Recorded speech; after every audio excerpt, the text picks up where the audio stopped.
Hi, John. Hi, Roshi. So good to see you. Oh, it's so good to see you. I'm here with Echo. He is, Echo. Oh my God. say hello to Echo. He's Oh, looking at you. oh my Lord. What a beautiful dog. Say his name. Echo. Hey, Echo. Echo. Echo. Oh God. Isn't he cute? Oh, he's adorable. Anna is out and at a friend slash sponsor, and we don't have. So he's going to be here with me, and hopefully, it won't be too disruptive. Oh, it's so good to see you. Well, it's good to see you, Roshi. It's been a long time. So, I think that I'm getting feedback from your system. Uh, it's possible. Hey, John. Hey, Noah. Wow, there you are. Jeez. Yeah. Papa I'm not hearing Noah. any. I'm not hearing any feedback, Roshi. Maybe do you happen to have the YouTube on as well? Sometimes No. if they're see, because he sounds good to me. Okay, I just heard myself in delay. Maybe it was from your system. I I don't think it know. was from the Zendo, actually, Yeah, we use Oh yeah. our YouTube.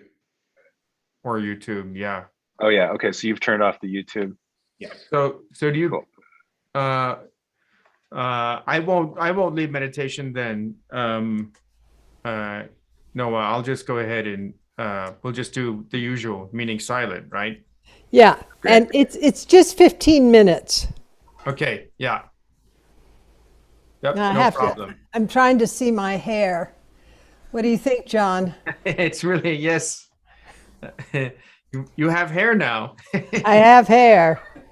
How do you feel about that? I kind of like it. I can't decide. It's like I could go both ways. It looks kind of cool, especially with the round glasses. It's like you're back in the 60s. I know I've got the 60s look. You do. You totally do. In a good way. Uh, do we I am gonna try to redo that schedule. I've been like super crazy busy. Yeah, So but you said you want to do stuff just in the morning if possible, yeah, right? because I in the afternoon I'm quite I'm Nora is telling us that we're live on YouTube, so maybe that means we want to we'll have this conversation offline. we will. Yes, indeed. Looking forward to the weekend. Me too. It's going to be very fun. Yeah, it'll be great as usual. And are you going to be a good boy there? Yeah. Let me give you something to play with.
we'll have 15 minutes of meditation preceding John's talk.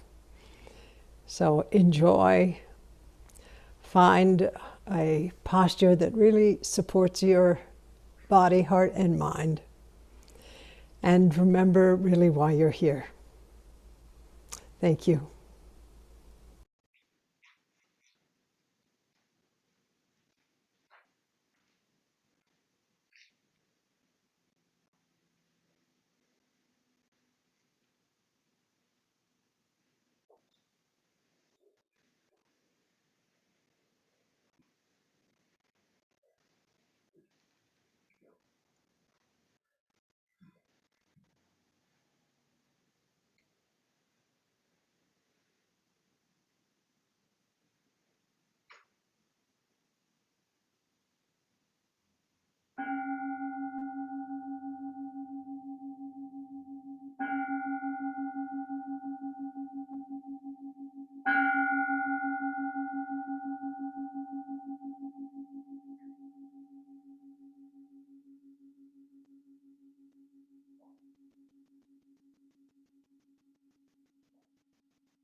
Thank you, everyone. And John, so good to see you. I'm really grateful that you'll give the talk tonight. John holds the Distinguished Chair in Contemplative Humanities, which is an endowed position created through the Center for Healthy Minds at the University of Wisconsin in Madison. And he also holds a co-appointment in the Department of Asian Languages and Cultures, where he currently serves as department chair. And I understand that's a very time-consuming position. So as you and I have tried to catch up with each other in the past few days, John, and knowing that your days are wicked up by these awesome responsibilities. In any case, John's work focuses on Buddhist philosophy and contemplative practice, especially in dialogue with cognitive science and psychology. And his publications appear in venues ranging across both the humanities and the sciences, and they include works on Buddhist philosophy, contemplative practice, and their interpretation within scientific, philosophical, and cultural context. And in addition to all of this, John, our friendship has been life-affirming for many years. We have enjoyed many occasions of meeting each other in complex meetings with His Holiness the Dalai Lama, and we've enjoyed great laughs, usually at the expense of each other. But mostly we've had the opportunity to learn together. So thank you, John, so much. And I'm really looking forward not only to your talk, but to this weekend. I'm really looking forward to it also, Roshi. So great to see you again. It's been a while, long enough for your hair to grow out. And I must say that it's always a pleasure to connect with you personally, but also with the community at Upaya. Great to be back here virtually. Looking forward to someday seeing you all in person again, I hope. But one of the wonderful things about, this time is how we've discovered this virtual medium and a way in which we can connect with really many more people and to see each other more often in some ways, at least to see. It's really been, I think, wonderful for me to be participating in some of these events. And I just want to thank Upaya, I want to thank Noah and the community at Upaya for all the work that they do to make this possible. It's really a precious place, a place that spans the planet now in some ways, with its heart there inside the Zendo. So really wonderful to be back here again and to be celebrating our friendship, Roshi. I've learned so much from you, and actually from being at Upaya. It's really fantastic. And from all of the various friends that I've met through you. You mentioned to me that Tom Driscoll might be here tonight, and Pama Midya, a couple of people that I've met, just amazing people that I've met through you and through Upaya. So wonderful to be here. And one of the topics I wanted to talk about tonight is something that Roshi and I have discussed at some length. And I think, Roshi, you have actually maybe written on this, although I'm not sure if you've written directly on it. You certainly have written on compassion, but what I'd like to talk about tonight is specifically self-compassion, and which is a topic near and dear to our hearts in some ways. So I think the starting place for self-compassion might be, oh, by the way, in the background, you may see, I'm on my own tonight, and you may see Echo in the background. Echo is a guide dog in training, but he is a puppy. So, and he doesn't have his guide dog vest on right now, so he's allowed to misbehave. So he might do that a little bit. We'll see. I hope not. One place to start with that is the story that many of us know about that meeting in the 90s. I don't know if you were there, Roshi, with His Holiness and, Sharon Salzberg, and I think John Kabat-Zinn was there, and a number of other well-known Buddhist teachers. And I believe it was kind of around a Mind and Life meeting, but actually sort of, like a side meeting of some kind with His Holiness. But in any case, teachers. Yes, with teachers, right, exactly. And His Holiness at one point sort of asked something like, what kinds of challenges are you facing? And I believe it was Sharon herself, our friend, who said, oh, well, one challenge we face is that so many of the people who come to us in practice actually really don't like themselves. They even hate themselves. And His Holiness went, no, they don't. And it's like, what?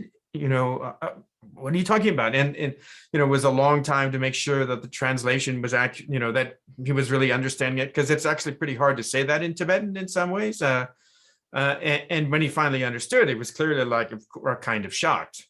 This is not a thing that traditional Tibetan culture has had to deal with. It's not a thing even that ancient Indian culture had to deal with. So when we look at ancient Indian texts, we don't find any reference to the idea of this as an issue. And therefore, we don't find any reference to the notion of something like self-compassion. We can't find, I haven't seen a text yet where that actually occurs either in Sanskrit or in Tibetan. Swakaruna would be one version, I guess. Ranglang Ningje in Tibetan. Haven't found any text. We do find in recent years, of course, we find teachers talking about this more and more as a result of connection to the West. And one of the cool things you can do is you can get on Google Ngram, just Google that, and which is great because you can type in phrases. And Google has scanned all of these English language books from the beginning of the 19th century, and you can type in phrases. And if you type in self-compassion, you'll see there's nothing until like about 20 years ago, basically, as Kristen Neff, great scientist, and who's really one of the leaders in this world of self-compassion, began to write about it, and other people as well in the early and really at the start of the 21st century. So it's suddenly something that sort of skyrockets in terms of appearance in publication. But if we go, we're not going to find it in a Buddhist text, this term. And the real question is, well, why don't we find it? What's different on the one hand? And on the other hand, are there analogs? Like what is there nothing like this in Buddhist texts? And I think actually we can find a kind of analog. And that's why the title of my talk is not just about self-compassion, it's also about so-called going forth, or in the other term, with the term in Tibetan of ngenjung, definitely arising, which is often translated as renunciation. So we're going to look at that term in relation to self-compassion. But let's just first understand a little bit what the role of compassion is, specifically in Mahayana Buddhism, the form of Buddhism that arises, as many of you know, at the start of the Common Era. And that the Maitri Karuna, loving kindness and compassion is always an element of Buddhist practice. Well, from the beginning, it would seem the idea of the four immeasurables, right? Where we have immeasurable love, compassion, love, compassion, joy, and equanimity, that those four are their practices that seem to be very old. But in Mahayana, in the great vehicle, compassion starts to play a very specific kind of role. And the role that it plays there is basically that you could say that the early version of sort of the goal, the notion of where we're trying to get to, is nirvana. But nirvana is understood as a kind of cessation. Now, exactly what happens after nirvana, as if we look at the older texts and look at the Pali Canon, it's often kind of, if you ask that question, it's like, oh, look at the bird, we're not going to answer that question for you directly. But basically, the modality is in some sense a kind of, at least from the standpoint of Mahayana, it's a kind of cessation or even a kind of escape from the Mahayana perspective. And so there were at least perhaps some members of the early community who really did see it as a kind of just an endpoint, kaput, it's all over, the fanciful etymology of nirvana, meaning blowing out the candle, right? That nirvana, so that kind of image of nirvana as just an end to thing changes.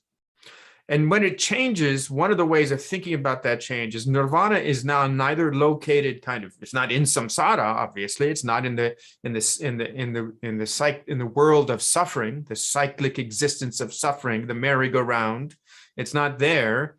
It's also not beyond, it's not elsewhere. It's not in this land of cessation, so to speak, somehow in an endpoint of whatever it might be, whether it's eternal bliss or something, but something other than samsara. But rather the new version of nirvana comes to be called apratishthita nirvana in Sanskrit, which means unlocated nirvana, neither in samsara, nor in some quietistic, end of samsara, like an anesthetic state, right? It's neither of those. So this unlocated nirvana is, in a sense, one way of understanding that, and some of the early, ways of working this out philosophically are that wisdom is what keeps us out of samsara. It's what frees us from samsara. The wisdom that sees the nature of reality, that sees things as they truly are, what's called yatha bhuta darshana, seeing things as they are, as they truly are, seeing in not even things, just seeing as it truly is, so to speak. So that's what, in a sense, wisdom is. And we could talk a lot more about it, and we will this week and talk a little bit about wisdom. That's going to be an element of what we talk about. But then there's also compassion. And what compassion does is it keeps one out of that anesthetic state, so to speak, that just cessation, just kind of blank me out, so to speak. With those two options, like samsara on the one hand, and a kind of cessation, like almost an anesthetic cessation on the other hand, a kind of blackout state on the other hand, then there's this new version of nirvana, which is in neither place. And of course, that also then comes with the idea that samsara itself can become the locus of a kind of nirvana, of this unlocated nirvana, through a radical transformation, right? Where, as Nagarjuna says, na samsarasya nirvanat kimchadasti visheshanam. There's no difference whatsoever between nirvana and samsara from the ultimate perspective. So what's compassion doing there in that context? What's compassion doing? Well, one thing that it's doing actually is it's actually a motivator, right? Compassion is motivating us to get beyond a certain level of insight. So as the tradition develops, the way this is expressed is basically that there are two kinds. So, what are the chains that are holding us in the prison of samsara, which is the typical metaphor that's used? What are those chains made of? They're actually made of our own confusion.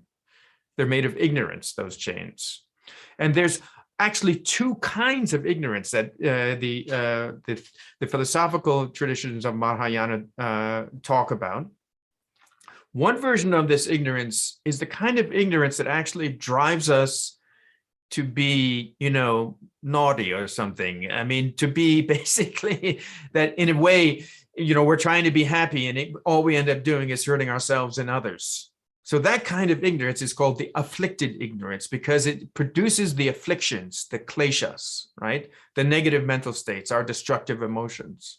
So that form of ignorance is really all about, is a confusion about our own identity, who we truly are, what our true nature is. And that confusion, in a very simple way of saying it is, if I think I'm a car, then, I just pull into a gasoline-powered car. I just, pull into the local gas station and I'll just take a swig of gasoline and everything will be fine, right? Because that's what I need. That'll make me happy as a car. Well, no, that's not going to work, right? Because I'm not a car. That's not my nature. So we can constantly be trying to, in a sense, get what we think is going to make us happy. But if we don't know what we really are, in a sense, what our true nature is, then no matter what we get, it never works. We're never satisfied. So getting past that kind of confusion is crucially important, obviously. And that's what puts an end to samsara. So actually, the idea here is that one can achieve a kind of cessation of the suffering of samsara by putting an end to that afflicted ignorance. But one is not fully enlightened at that point. It said that to get to the point where one is fully enlightened, an actual Buddha, one is now an Arhat is the term, right? One is a noble one. One has transcended the suffering of samsara and no longer susceptible to it. It's cut through that kind of confusion about one's own personal identity. But one is in some sense kind of, in a narrow space from the broader perspective of enlightenment itself. One has not cut through the second level, the second veil or obscuration, which is the unafflicted ignorance, which also basically means it's the kind of obscuration that prevents us not from just seeing our own nature, but from seeing the nature of reality itself. In a sense, it's what prevents us from becoming capable of truly seeing the world from other perspectives, like radically so, not just as a kind of idle exercise. So why would we want that kind of state? I mean, what would that be? I'm free of suffering, right? Everything's good. I'm not, no more afflicted emotions, no more, anger and clinging and all that kind of stuff. No more jealousy. It's like, hey, things are great. Let's just, enjoy or savor, whatever, but the thing is that at least from one perspective, you can't, in a sense, get away from everyone else, right? So I can be freed from that suffering, but the samsara is still going on. So at one level, you can say, of course, I'm free, but the suffering of others is still evident to me. That's part of it. In a sense, also, though, you could say that deep insight into my own true nature from the Mahayana perspective ends up being an insight into the world, because self and world, we can't make that distinction ultimately. And therefore becoming aware of our own true nature is a way of becoming aware of the nature of the world itself, which also means becoming aware of our interdependence with all beings. So in what sense can we personally be fully free from suffering if other beings are still suffering? That's one perspective. It's a perspective that drives a good part of Mahayana practice. But in an interesting way, you can also say that Buddhahood itself is only an endpoint, is only possible when we are motivated by more than ourselves, right? So this is kind of the more theoretical perspective, which is, in order for me to get through that final kind of veil of ignorance, which is what prevents me from understanding the way in which all things are radically interdependent, that prevents me from being stuck in a kind of static account of the world, and allows me to see the infinite flexibility of reality itself. That kind of breakthrough, if you like, requires incredible motivation. I'm not just going to do it for myself. That's the claim, basically, that in a certain way, compassion is the great motivator. And it can't be just compassion, for one or two people. It needs to be great compassion, mahakaruna, the great compassion, meaning compassion for all sentient beings, intent on freeing all of them from suffering. And that perspective, that is what enables us to actually break through that final veil of ignorance, the final obscuration, and enable us to see really radically the true nature of reality itself. So that's the theoretical perspective on what compassion is doing. Compassion is driving us, in a sense, it is this incredible motivator, actually, that enables us to do something we can't do if we're just motivated by our own suffering. And that it produces the kind of wisdom that a Buddha has. And it is only possible with that motivation, according to Mahayana theory. And when you think about that, a couple of things become evident. One of them that's interesting, actually, is more speculative. You could say, from my point of view, is, well, what exactly is going on? So, yeah, it's a great motivator. The traditional thing is, unless you do tantric practice, which is dangerous, then, it takes 3 incalculable eons through an ordinary bodhisattva practice to become a Buddha. Like, yeah, you got to be motivated for a long time. That's requires some serious motivation, right? But also, so what's the point of Buddhahood? It's not to get free of suffering, because you're long since free of suffering.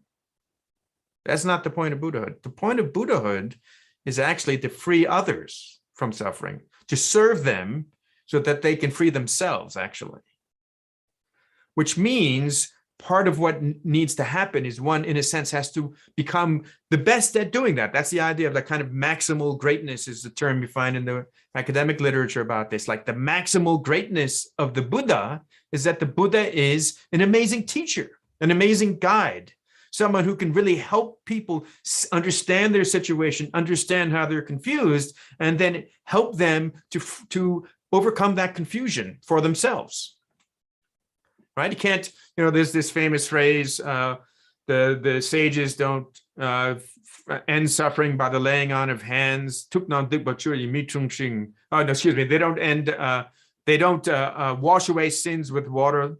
They don't end suffering by the laying on of hands. They don't transmit, understanding into your mind, but rather by teaching the nature of reality, they free beings. And part of that perspective is like, one way, one of the things they say about the Buddhas is that when they are teaching, everyone hears something like 1,000 people, they all hear 1,000 different things because they're all hearing exactly what they need to hear from their own perspective. So true awakening is in a sense completely free of its own perspective. It's always from the standpoint that the teaching is always from the standpoint of others, which means you have to fully inhabit others. You can't have your own viewpoint in a way, right? And actually maybe Nagarjuna says, what's emptiness mean? It means the abandonment of all viewpoints. Like the Buddha doesn't have an opinion. Sentient beings have opinions. So that radical perspective, taking the perspective, really inhabiting the lives of others, of anyone else, that is in a sense also what compassion does for us. It enables us to see through the eyes of the other with care and kindness and concern for their suffering and for their happiness, actually, also, which is the love aspect. So when we think of all of those in terms of so this is the basic kind of way of understanding compassion in Mahayana Buddhism, especially from a philosophical perspective. If we take a step back for a second and we think about compassion from the standpoint of, let's say, contemporary psychology and cognitive science, and also evolutionary accounts and such, one way of thinking about what compassion does for us as humans and why we have evolved, and many would say that we've evolved to be compassionate. Like compassion is a kind of feature of what it means to be a human, because compassion is what enables us to be good cooperators, actually. We humans can't live on our own. We can't survive on our own. We can't even have identities on our own. The developmental science tells us that, right? The famous developmental social psychologist Hazel Marcus says, you can't be I or me on your own. You can't be a self on your own. You always are embedded in a social context if you're a human, but specifically a kind of context where we cooperate together, we do things together. We've been able to do amazing things like, one of us could make Zoom happen. Think of how many humans in this generation and previous generations have gone into this moment right here through cooperation. And part of what enables us to cooperate effectively is the sense that when we're in a cooperative group, that everyone's got our back, right? If you're groups that break down where there are defectors, people, freeloaders, and so on, people, who no longer cooperate, and you can see this in communities, and this is part of the reason why Buddhists live in communities is to learn this kind of thing. Being in a community, really, if you don't have compassion, it's going to fall apart. So compassion is what gives us the sense of trust. Like if I'm hurt, if I'm not doing well, if I can't handle this, they're not just going to, evict me. They're going to help me. And I'm going to feel the same. And even just innately, we feel that. So compassion also, like from this social psychological standpoint, evolutionary standpoint, compassion is something that we humans have innately, and it's something that basically bonds us together. Now, admittedly, it bonds us together into very biased groups. So, compassion can even lead to violence. Compassion for your in-group can be a motivator for violence toward an out-group.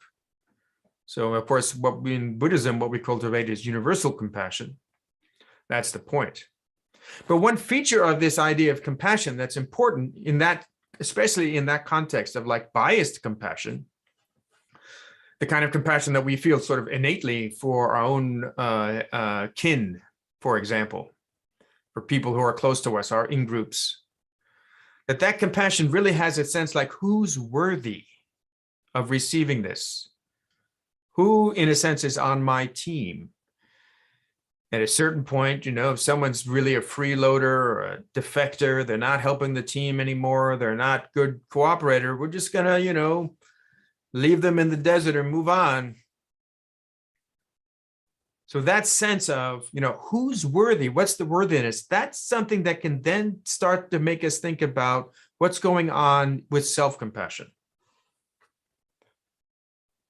So compassion, just to kind of recapitulate for a second, we can say it's a motivator.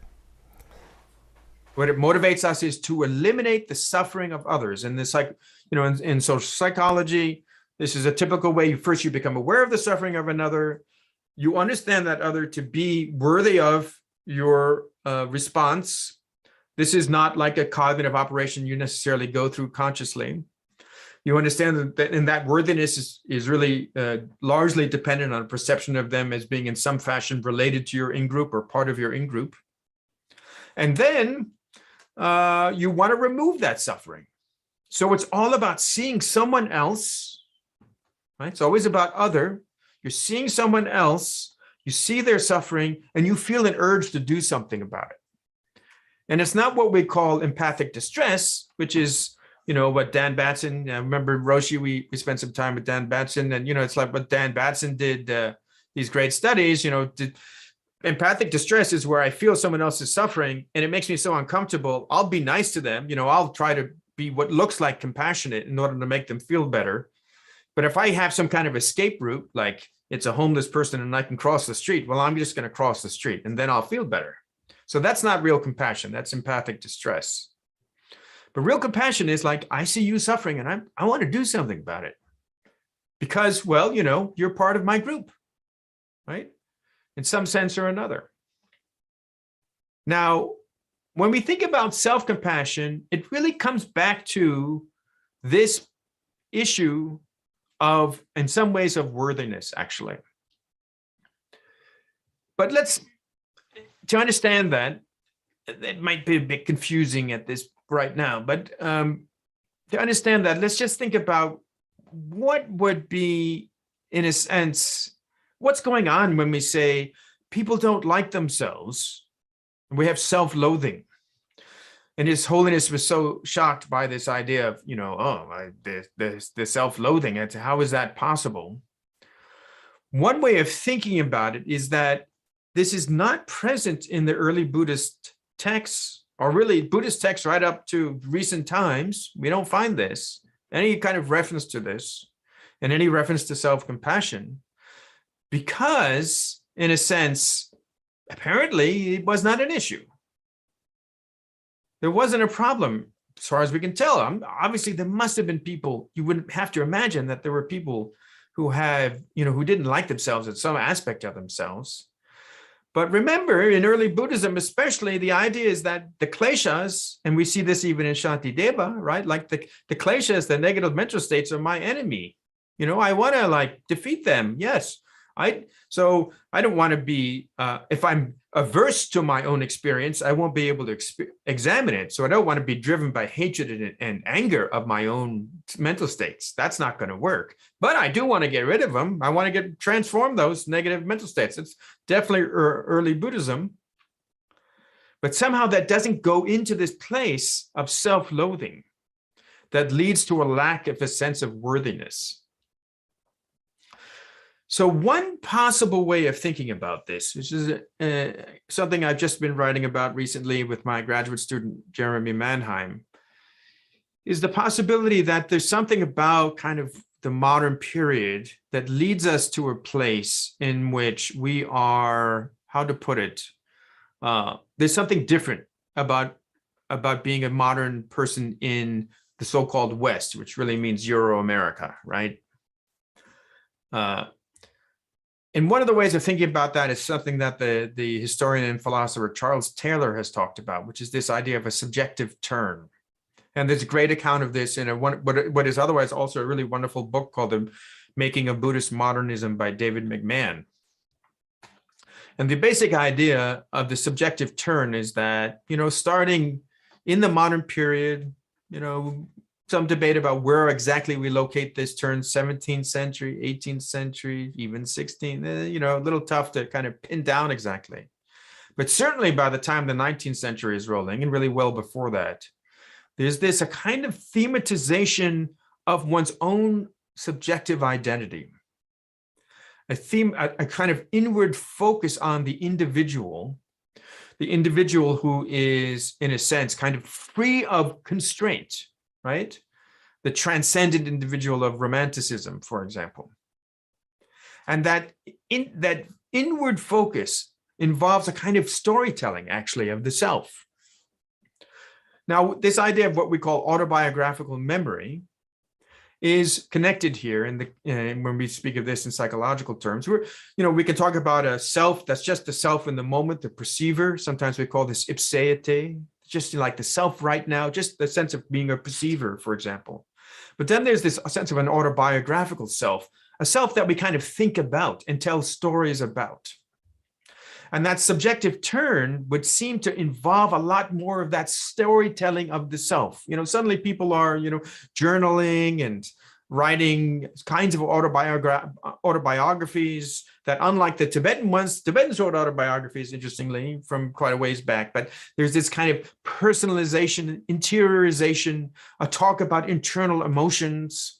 Even to this day, I did some little bit of research with an undergrad some years ago on Tibetans and emotions, and there's no word for emotion in Tibetan. But if you go up to average Tibetan, as we tried to do, and say, how are you feeling today? What are your emotions? They just look at you like you're crazy, basically. Like, what do you want me to go inside and figure out what's going on in there? And it's like, but that's a thing we do all the time, right? This kind of, from a very young age, we are sort of taught to look in, to find the true self, to tell the story of the self, to have a whole kind of trajectory of that narrative of the self. And that storytelling in itself is maybe not a problem, but it does involve this kind of self-focus, right? And what we know experimentally is that self-focus correlates with depression, actually. The more self-focus you have, the more likely you are to be depressed. This is partially the result of a study that hooked people up with a device that basically recorded them throughout the day, sort of randomly. It was discovered that people who use the first person pronoun more are actually tend to be more depressed, interestingly. And then there's been further other work where measures of self-focus correlate with depression. So that's in itself kind of interesting, but that's not maybe there's always already something there. But then if we think about not just that there's, maybe a problem with this much self-focus, but also that we're constantly needing to tell a story, that story is going to be in the framework of, our culture, a framework that maybe fills us with certain kinds of expectations, with certain kinds of identities, of ways with norms of ways we're supposed to be, the rules of the story, the narrative universe of the story. And if we don't live up to that, well, then what are we? Right? If we, I wanted to be an astronaut, and I went to the United States Air Force Academy to become an astronaut, and that was definitely the whole story was there, I saw Neil Armstrong and land on the moon when I was very young, and it's like, yeah, I'm going to go, escape this darn planet, beam me up, Scotty. There's no intelligent life down here. I mean, that kind of thing, right? It's a sort of adolescent transcendence, I guess, in some ways. And that story then fell apart for me, and I went through a really difficult phase then in my early 20s when I left the academy because I just couldn't stand the hypocrisy there. So there's an incompatibility between you might say, the self-image that we develop in the story, and then at some point, the self-image that we actually discover, right? And I think this can happen at various phases over the lifespan. It can happen, in the 20s. I think one way of understanding a midlife crisis is precisely this. Like there's a story of telling the self, then you sort of say, well, I've been ignoring the man behind the curtain for an awful long time, to use a Wizard of Oz metaphor. It's like, this story is just a bunch of, poop. I've been fooling myself. That's not who I am. And then, because we don't live up to that story, and we're, in a sense, have so much practice telling that story and turning inward that we think it's true, well, now what's the situation? We're not worthy. I don't deserve to be happy, right? And a lack of worthiness, if we're unworthy, then why would we, deserve compassion, whether from others or ourselves? Now, in Buddhism, there's no practice of self-compassion, really. And this is what Bhikkhu Analio, a really great scholar, and it's kind of a friend who I'd hope to know better. And Bhikkhuni Dhammadina wrote this article a little while ago in the journal Mindfulness on self-compassion. And I have a forthcoming article with Jeremy Mannheim in that journal too, fairly soon, assuming the reviewers pass us.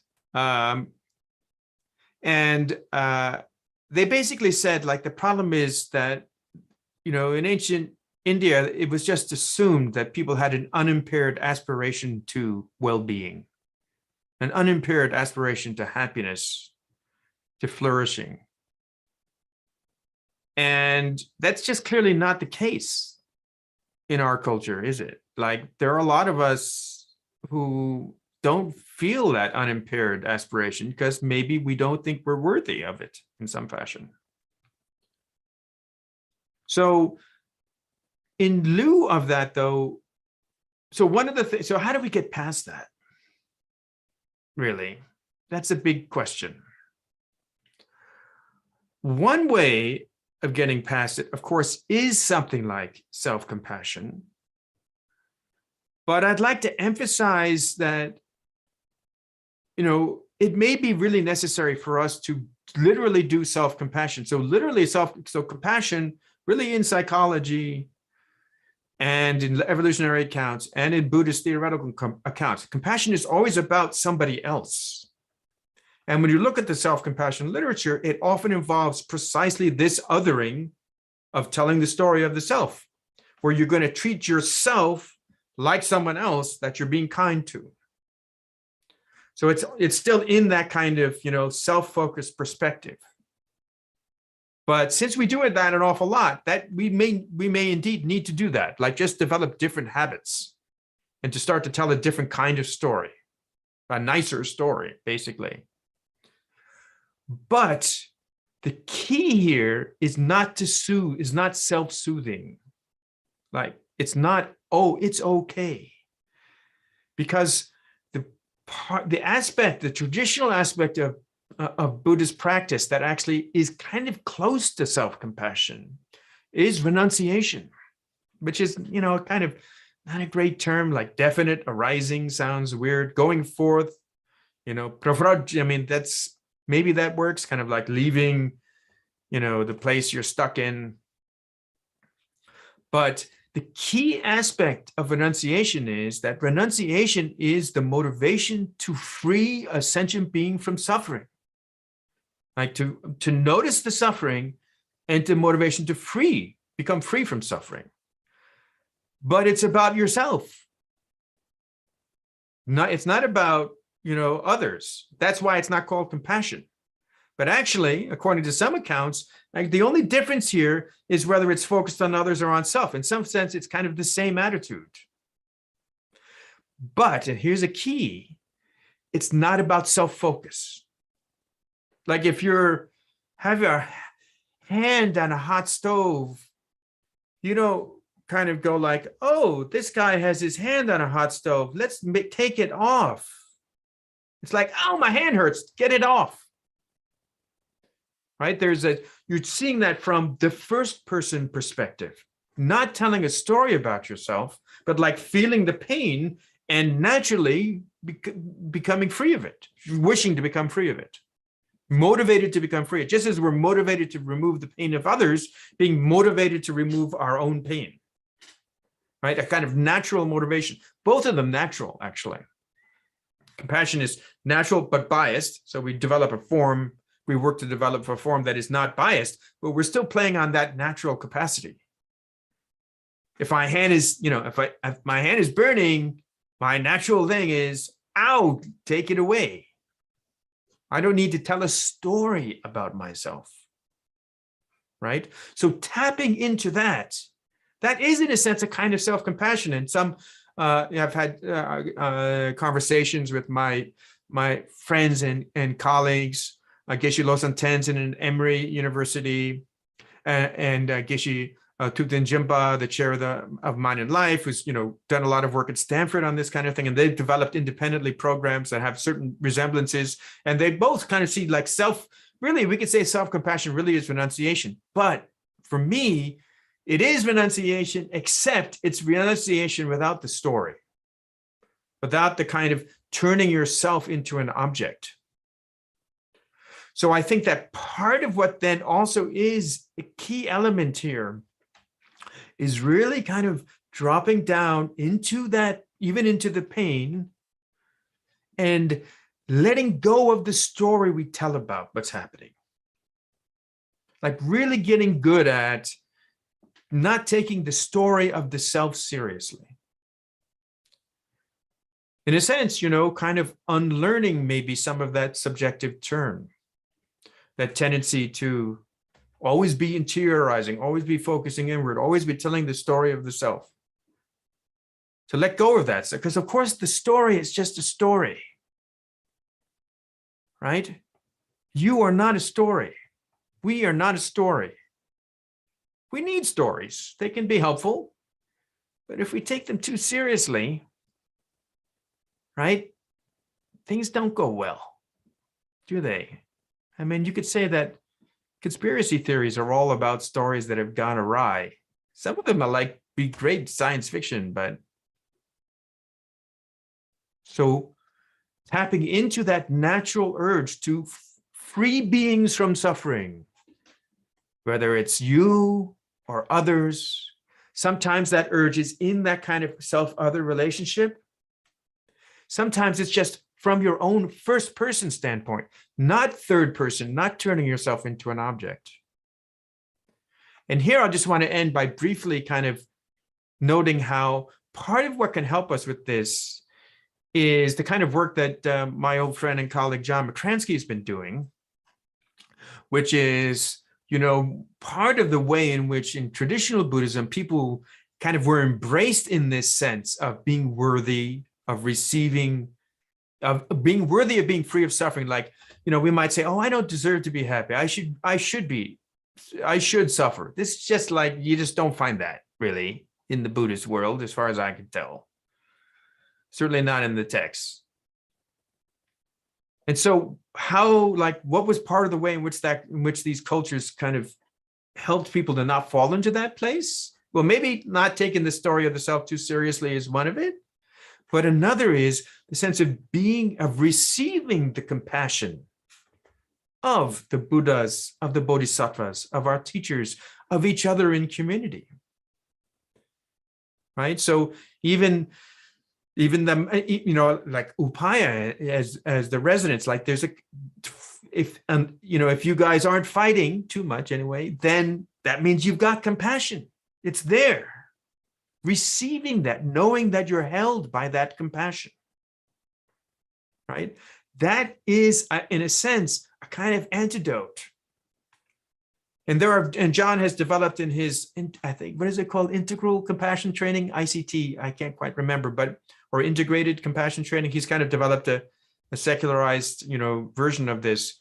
But it's also very much part of how we do, in Buddhist ritual. Like we always start with that. This is a thing that John really, I was I admit to it first being a little skeptical, but really, in a sense, he really tapped into something. These rituals always start with that sense of being embraced by the community, by the enlightened ones, by the bodhisattvas, by each other.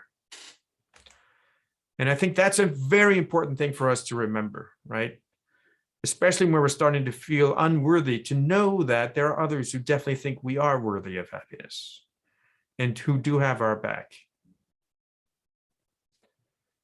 So Roshi, I'm going to leave it there.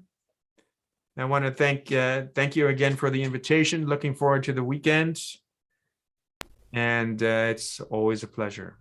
Thank you, John, so much. This is a beautiful elaboration on this decades-long discussion that we've had about the viability of this notion of self-compassion. So full of appreciation. And please join us Friday and then Saturday and Sunday as we plunge into Lojong, mind training practice with deep emphasis on compassion. So we now will chant the 4 vows of the Bodhisattvas.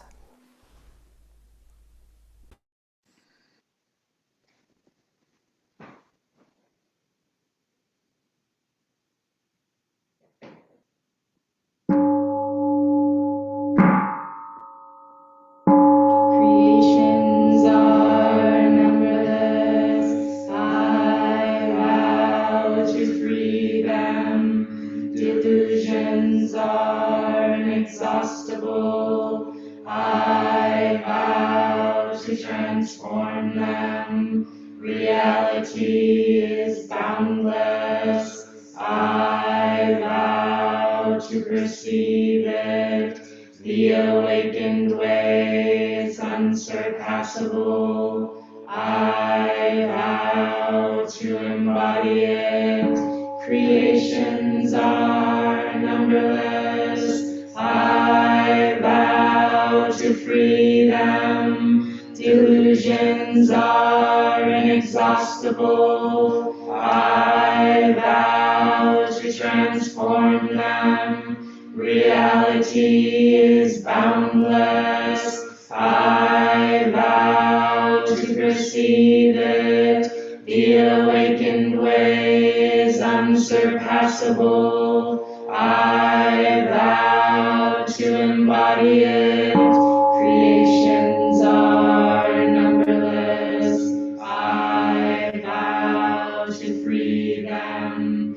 Delusions are inexhaustible. I vow to transform them. Reality is boundless. I vow to perceive it. The awakened way is unsurpassable. I vow to embody it.